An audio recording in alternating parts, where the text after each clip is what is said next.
وہ اپنی land Cruiser company کے باہر پارک کرتا خود کو باہر نکل آیا تھا۔ اپنی جہانہ چال چلتا بے انتہا مغرور انداز لیے وہ سب سے لاپرواہ کمپنی میں اندر داخل ہوا تو ریسیپشنسٹ نے کھڑی ہو کر اسے احتراماً سلام کیا تھا۔ توحید نے ہلکا سا سر خم کرتے جواب دے کر آگے بڑھایا۔ ریسیپشنسٹ نے بڑی حسرت سے اسے دیکھا تھا جو 6.2 فٹ قد کا حامل تھا۔ فٹ جسم، خوبصورت سفید رنگت، سیاہ گہری آنکھیں اور کھڑی ناک، بھرے بھرے ہونٹ اور ہلکی ہلکی شیب میں وہ ہمیشہ کی طرح ہینڈسم لگتا تھا، سب کی جان لینے کے در پہ تھا۔ وہ آگے بڑھا اور وی آئی پی لفٹ میں داخل ہوا۔ 5th فلور پر پہنچ کر وہ جیسے ہی لفٹ سے نکلا تو ناصر اس کا اسسٹنٹ اس کا ہم قدم ہوا۔ سر، آج دوپہر 1 بجے زوریز کنٹریکٹ سائن کرنے آئیں گے۔ 3 بجے ایم ایس کمپنی سے آپ کی میٹنگ ہے اور رات کو کنٹریکٹ سائن پارٹی میں آپ کے ڈاکومنٹس آپ کے آفس میں پہنچا دیے ہیں۔ آپ ایک دفعہ چیک کر لیں۔ Okay, anything else? No. Okay fine, you may go sir now. وہ اپنے آفس میں داخل ہوا تو 1 سیکنڈ کے لیے ٹھٹکا، پھر ہلکی سی مسکراہٹ کے ساتھ آ کر اپنی چیئر پر بیٹھ گیا۔ یا اللہ وہ ہمارے تمام گناہ معاف کر دے جس کی وجہ سے میری اور میرے دوست کی شادی نہیں ہو رہی۔ لیپ ٹاپ پر انگلیاں چلاتا وہ زور و شور سے اپنے خیالات کا اظہار بھی کر رہا تھا۔ اللہ کا واسطہ ہے حسیب، اپنے گناہ تم خود ہی دھلواؤ، میرے حصے میں مت ڈالو۔ کم سے کم آج تو منہ بند کر کے کام کر لے۔ اتنا زیادہ کام دیکھ کر تو میرا بی پی لو ہو رہا ہے اور تجھے گھٹیا آدمی اپنی شادی کی پڑی ہوئی ہے۔ توحید نے جل کر کہا تھا۔ حسیب ناک پر ناک چڑھا کر، بیٹا تجھے اکیلے تو کام نہیں کرنے پڑ رہے، میری جوانی بھی تیرے ساتھ ہی رٹ رہی ہے۔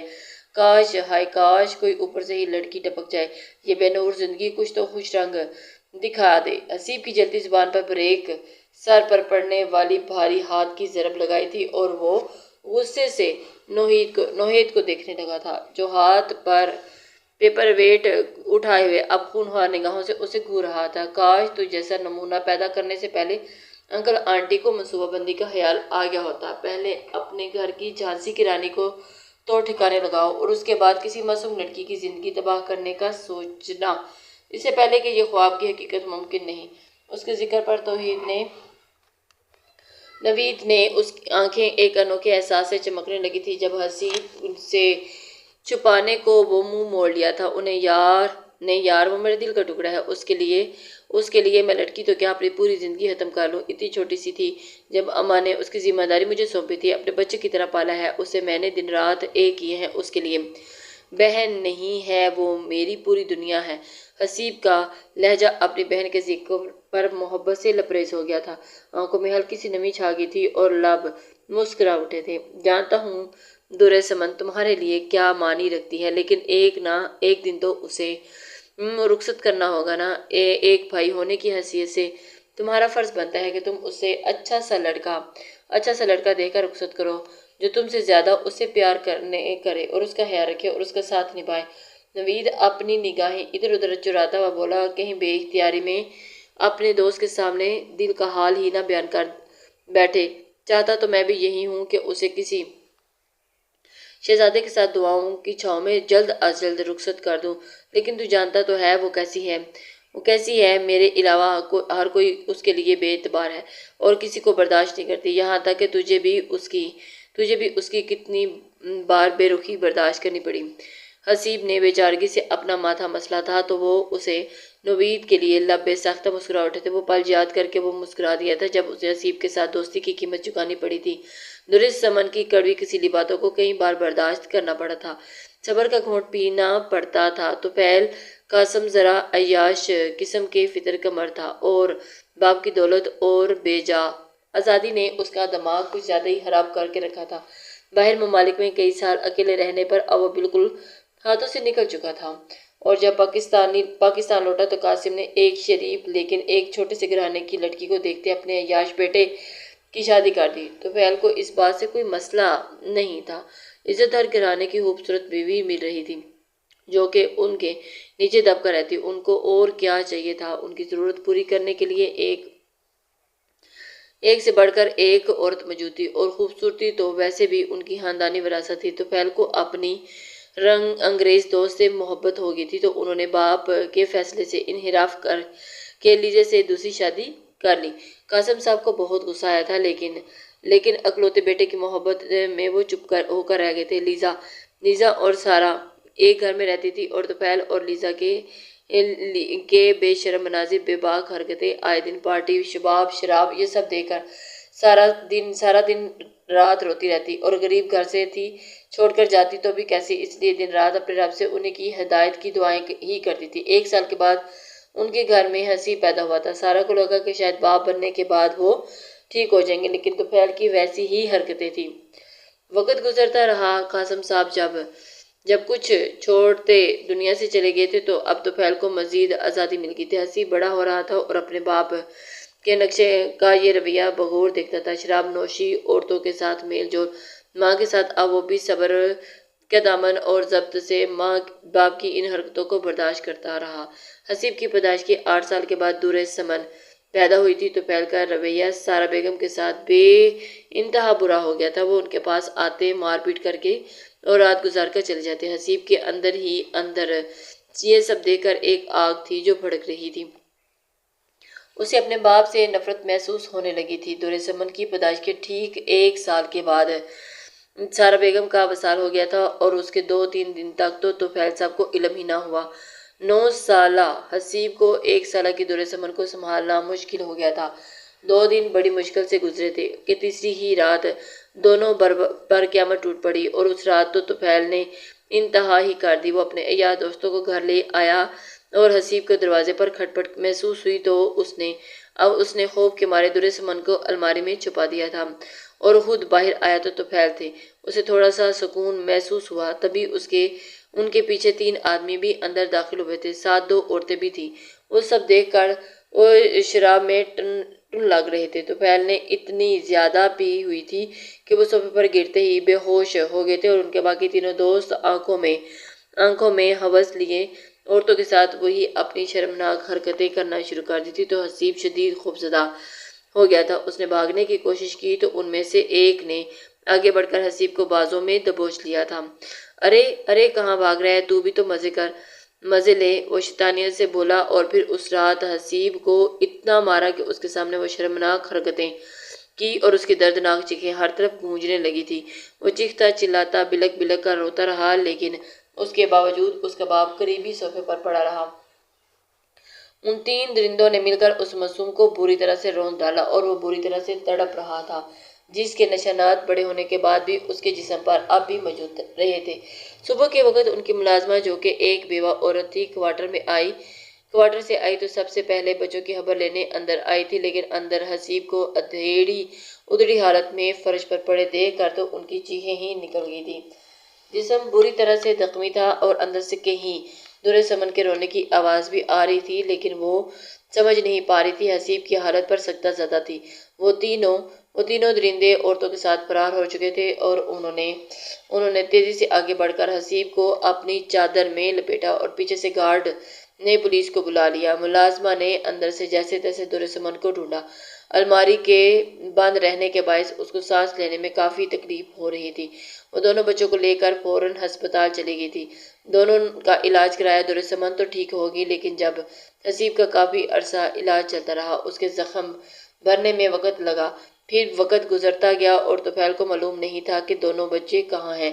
انہوں نے بچوں کو ڈھونڈنے کی زحمت بھی نہیں کی تھی، اور ایک بار پھر اپنی زندگی کی بھیڑ میں مدہوش ہو گئے تھے۔ اس کے واقعے کے بعد حسیب نے بہت مشکل سے خود کو سنبھالا، اور وہ ملازمہ دونوں بچوں کو لے کر اپنے ساتھ لے گئی۔ کافی چھوٹی عمر سے حسیب نے کام کرنا شروع کیا، اور وہ جگہ جگہ جاتا اور چھوٹے موٹے کام کرنے کے ساتھ پڑھائی بھی کرتا تھا۔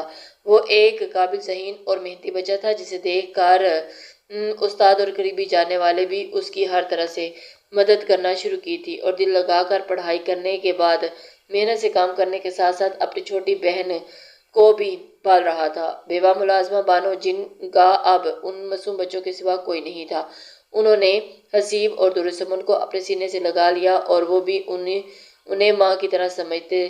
دن رات گزرنے لگے اور بچے جوان ہونے لگے۔ حسیب جب 20 سال کا ہوا تب اس کی ملاقات نوحید سے ہوئی تھی، امیر کبیر گھرانے کا اکلوتا چراغ، جو انتہا سے زیادہ خوبصورت اور مغرور تھا، اور اس کی پوری فیملی امریکہ میں تھی۔ یہاں وہ اپنے باپ کا بزنس بڑھانے کے لیے آیا تھا۔ جب حادثاتی طور پر وہ حسیب سے ملا تھا، جب تو پتا تھا کہ گاڑی میری طرف آ رہی ہے، تو تم خود کیوں میرے سامنے آئے؟ کیا تمہیں اپنی زندگی کی پرواہ نہیں؟ اگر تمہیں کچھ ہو جاتا تو؟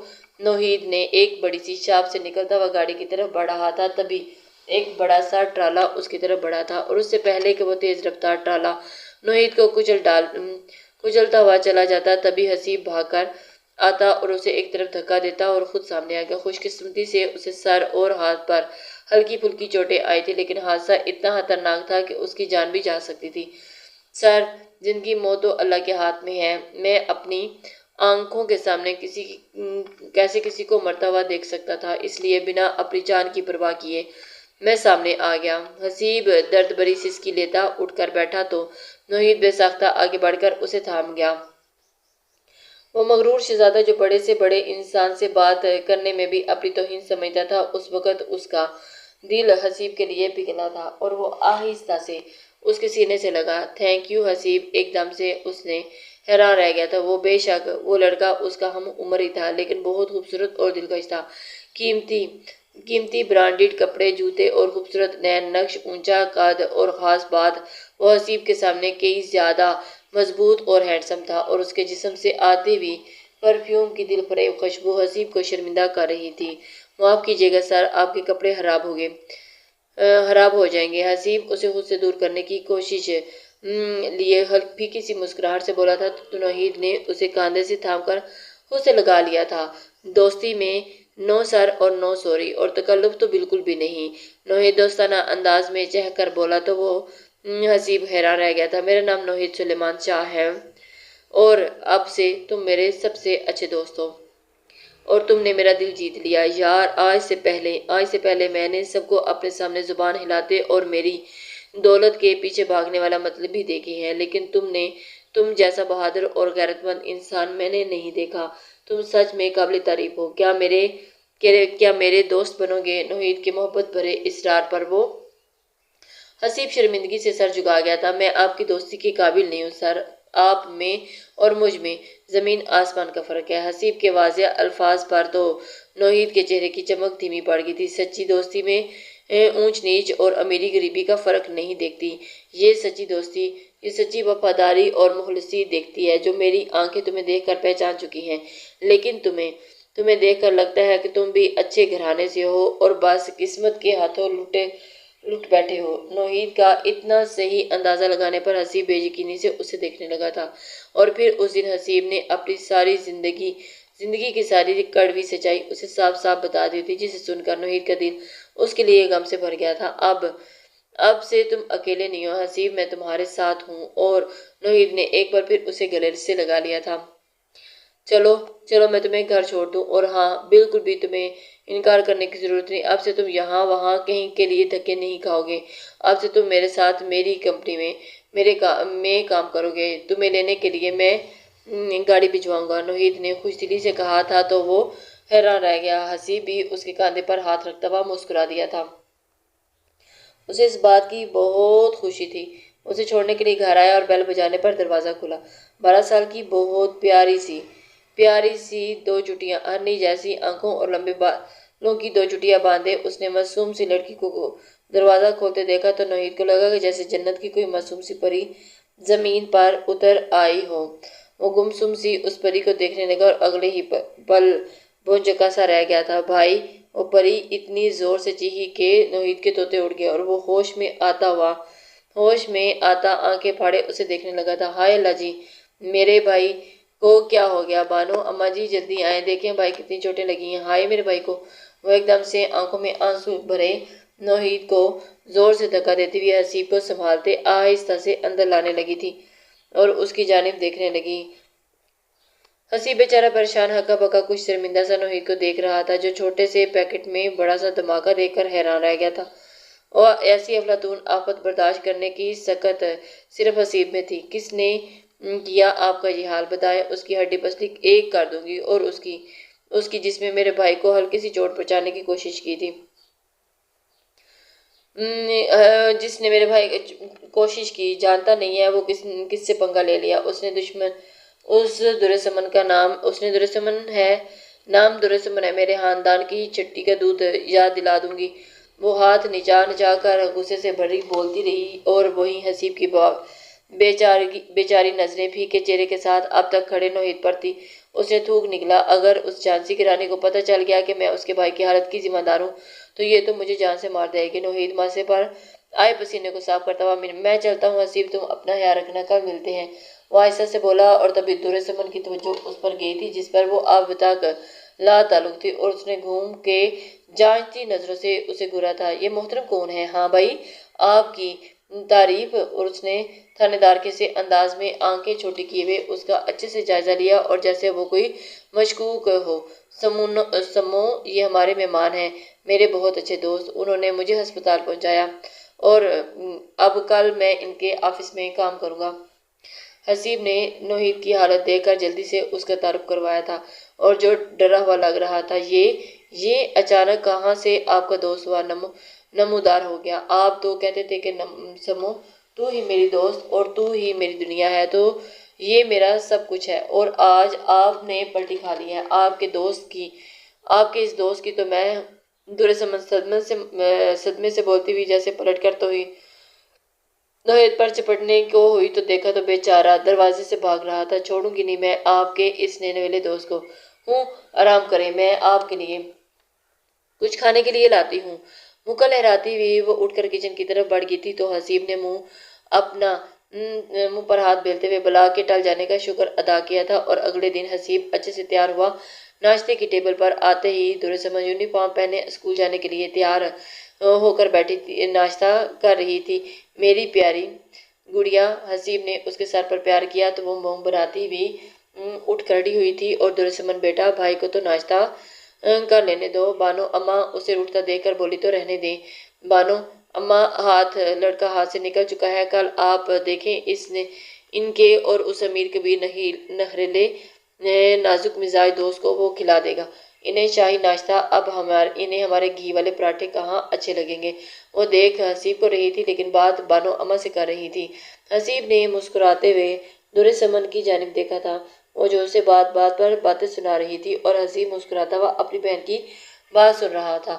کل نوحید کے ساتھ ہوئی دوستی پر جل بن رہی تھی، اور تبھی باہر گاڑی کی تیز ہارن بجا اور وہ تیزی سے بھاگ کر دروازہ کھولتی حیرانی سے چمچماتی شاندار گاڑی دیکھنے لگی تھی۔ ہائے بانو ماں، دیکھ لیں، اب تو گاڑی بھی بھیج دی اس نے، پتہ نہیں کیا جادو کر دیا میرے معصوم بھائی پر، میں بتا رہی ہوں یہ لے اڑے گا میرے معصوم بھائی کو، ہم دونوں منہ دیکھتی رہ جائیں گی۔ مصنوعی دکھ سے دہائی دیتی ہوئی وہ بیگ اٹھا کر بولتی بولتی نکل گئی تھی۔ ہائے ہائے ہائے لڑکی، تو پوری بابلی ہو گئی ہے، بول ایسے رہی ہے جیسے وہ چھورا لڑکا نہیں لڑکی ہو گیا، اور اس کے تو بھائی کو ڈورے ڈال لے کر بھگا لے جائے گا۔ بانو اماں چادر سر پر ڈالتی ہوئی حیرت سے درسمن کو بولتی ہوئی وہیں سے باتیں سنا کر حسیب کا بلند قہقہ ہوا تھا اور گونجا تھا۔ بانو اماں، وہ بہت پیار کرتی ہے مجھ سے، اس لیے اسے برداشت نہیں ہو رہا اور اس لیے ایسا بول رہی ہے۔ خیر، آپ دعا کرنا میرے لیے اور اپنا بہت سارا خیال رکھنا، میں کام کے لیے جا رہا ہوں۔ حسیب کھڑا تو وہ نکل گیا تھا، اور وہ جیسے ہی عالیشان نوحید انٹرپرائز عمارت کے اندر آیا تو سامنے ہی اسے نوحید اپنا بے صبری سے انتظار کرتا دکھائی دیا تھا۔ وہ حسیب کو دیکھتے ہی تیزی سے اس کے گلے لگا تھا اور جا لگا، یار کل کے لیے میں معافی چاہتا ہوں۔ درسمن کچھ زیادہ ہی بول گئی تھی، وہ ایسی ہی شوخ اور چنچل سی ہے اور میں اسے بڑی لاڈ اور پیار سے پالا ہے۔ وہ اپنی بہن کی جانب سے بات کر رہا تھا، میرا بچہ ہے وہ، اس لیے وہ میرے معاملے میں تھوڑی سی پوزیسو ہے، برداشت نہیں کرتی کسی۔ حسیب شرمندگی کے احساس سے بولا تو نوحید مسکرا دیا تھا، نہیں یار ایسی کوئی بات نہیں ہے، میں سمجھ سکتا ہوں حسیب، تم نے جس طرح سے اپنے آبدی زندگی کی کہانی سنائی تھی وہ بہت تکلیف زدہ ہے، اور ایسے حالات میں وہ خود کو سنبھالنا اور پھر ایک چھوٹی سی بچی کی پرورش کرنا، یہ تم جیسا بہادر انسان ہی کر سکتا ہے۔ تم گریٹ ہو درسمن، بہت لکی ہے کہ جسے تم جیسا محبت کرنے والا، حفاظت کرنے والا بھائی ملا۔ میں سمجھتا ہوں کہ تمہارے لیے اس کا اتنا پاگل پن تو بنتا ہے۔ نوحید اس کے لیے آگے بڑھتا ہوا بولا، اور ویسے میری توبہ جو اب میں دوبارہ اس کے سامنے گیا تو وہ کہیں سچ مچ مجھے کچا ہی نہ کھا جائے۔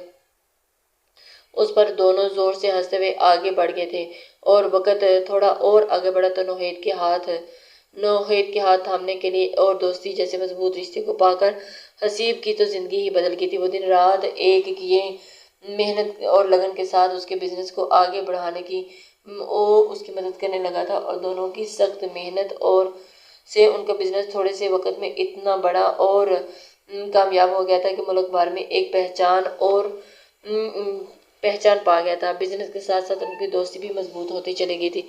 5 سال کے بعد حسیب: مجھے نہیں پتا، آج تجھے ہر حال میں اس بزنس ایوارڈ فنکشن میں آنا پڑے گا۔ آج ہم دونوں کے لیے بڑا دن ہے۔ تیرے بنا اکیلے میں کیسے ایوارڈ لوں گا؟ نوحید دانت پیستا حسیب سے بولا تھا، جو عین وقت پر اسے دھوکہ دیتا۔ آج فنکشن میں نہیں آ رہا تھا۔ میری مری ہوئی محبوبہ کی روح جو تیرے اندر گھسی ہوئی ہے نا، خدا کے لیے آج اسے نکال کر باہر پھینک دے، اور ایوارڈ فنکشن خود اٹینڈ کر نہیں کھا جائے گا۔ کوئی تجھے سمجھا کر یار، آج چھوٹی کے ساتھ سرپرائز پلان کیا ہے، نہیں آ سکتا ورنہ چڑیل میرا خون کر جائے گی۔ حسیب نے بے بسی سے روتا ہوا فون بند کر دیا تھا۔ نوحید کی کھا جانے والی نظروں سے فون کو دیکھتا ہوا تبھی مائک پر آواز گونجنے لگی: آج کا بیسٹ بزنس مین ایوارڈ جاتا ہے نوحید سلیمان کو۔ نوحید ہلکی سی مسکراہٹ کے ساتھ اٹھتا ہوا اسٹیج پر گیا اور ایوارڈ لیتا ہوا بولا: میری کمپنی آج جس مقام پر ہے اس کے پیچھے صرف میری نہیں بلکہ میرے سب سے اچھے دوست بلکہ بھائی حسیب کی محنت بھی ہے۔ آج وہ یہاں نہیں آ سکا لیکن میں یہ ایوارڈ اسے دیتا ہوں۔ میڈیا کی طرف سے مسکرا کر کہتا ہوا وہ ایوارڈ والا ہاتھ اوپر کر گیا اور پورے ہال میں تالیاں گونجنے لگی تھی۔ کیمروں کی فلیش لائٹ میں وہ نیچے اترتا نوحید کتنی ہی لڑکیوں کے دلوں کو دھڑکا رہا تھا، اور اسے شاندار بنگلہ اور قیمتی گاڑی اور بطور گیسٹ کی طرف سے تحفہ ملا تھا، لیکن اسے اس کی سب کی طلب نہیں تھی۔ وہ ہاتھوں میں بڑا سا پھولوں کا گلدستہ اور تحفہ لیے سیدھے حسیب کے گھر کی طرف چلا گیا تھا جس کا وہ حقدار تھا۔ آج 5 سال بعد وہ دوسری مرتبہ ایک بار پھر اس کے دروازے پر کھڑا تھا، اور وہ اتنا خوش اور ایکسائٹڈ نظر آ رہا تھا کہ اندھیرے میں بھی اس نے بیل پر ہاتھ رکھا تو ہٹانا ہی بھول گیا تھا، اور اس وقت صرف چاند کی روشنی تھی جو اس پر پڑ رہی تھی۔ تبھی ایک جھٹکے سے دروازہ کھلا اور نوحید، جو دروازہ کھلنے پر ہی سامنے حسیب کی توقع کر رہا تھا، اور دروازہ کھلتے ہی اسے دیکھ کر خوشی سے اسے گلے لگے گا، منہ کھولتے ہی حیرت سے دیکھتا رہ گیا تھا کیونکہ سامنے کوئی اور نہیں درِ سمن کھڑی تھی، نازک سی، درمیانے قد لیے بے انتہا زیادہ حسین لمبے بال جو سامنے الٹے سیدھے باندھ کر چھوڑے گئے تھے۔ گوری رنگت اس وقت غصے سے لال تھی، بڑی بڑی آنکھیں اور اسے ایسے گھور رہی تھی جیسے اس کا خون کر دیں گی۔ وہ اب 12 سال کی چھوٹی سی بچی نہیں بلکہ 17 سال کی حسین کلی بن چکی تھی، جہاں اسے اپنے گلاب بن کر کھلنے کی طرف آہستہ آہستہ بڑھ رہی تھی۔ اس نے پتھر بنے نوحید کو جھٹ سے کوٹ سے پکڑ لیا اور جو ڈر کر ایک قدم پیچھے ہوا تھا۔ 6 فٹ